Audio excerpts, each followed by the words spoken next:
गृहराज्यमंत्री योगेश कदम उद्या बीड दौऱ्यावर मस्साजोगमधल्या संतोष देशमुखांच्या कुटुंबियांची भेट घेणार।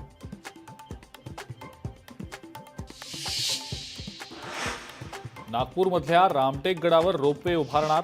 केंद्रीय मंत्री नितीन गडकरी यांची घोषणा।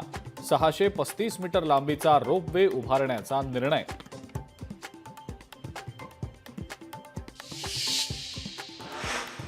सर्व भौतिक सुविधांसह शाळांचं जिओ टॅगिंग करा। मुख्यमंत्री देवेंद्र फडणवीसांचे निर्देश।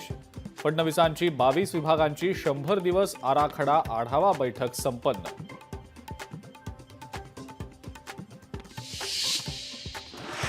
सिंगापूरच्या धर्तीवर राज्यातही उभारलं जाणार जागतिक कौशल्य केंद्र। कौशल्य विकास मंत्री मंगल प्रभात लोढा यांची घोषणा। सिंगापूरच्या वाणिज्य दूतांसोबत मंत्री लोढा यांची चर्चा।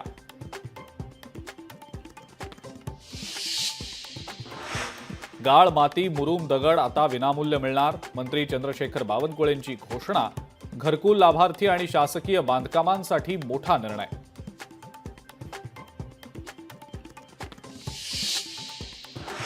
औरंगजेबाच्या थडग्यावर नमाज अदा करणाऱ्यांकडनं दुसरी अपेक्षा काय ठेवणार? भाजपचे प्रदेश महामंत्री विजय चौधरी यांची संजय राऊतांवर जोरदार टीका।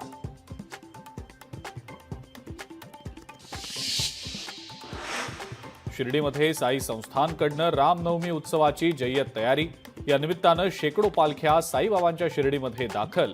3 दिवस चालणाऱ्या रामनवमी उत्सवाच्या निमित्तानं 3 लाख भाविक येण्याचा अंदाज।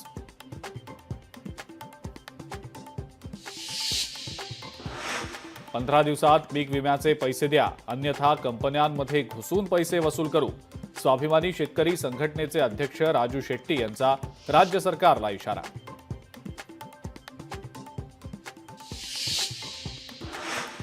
सोलापुरातल्या बार्शीमध्ये अवकाळी पावसाचा द्राक्ष बागांना मोठा फटका। पावसामुळे शेतकऱ्यांचं मोठं नुकसान।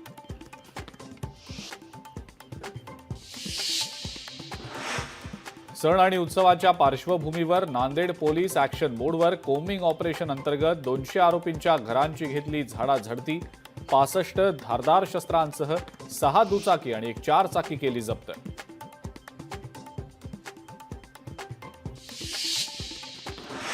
आणि अमरावती नागपूर महामार्गावर भीषण अपघात। भरधाव कारची दुचाकीला धडक। अपघातात दुचाकीस्वाराचा जागीच मृत्यू।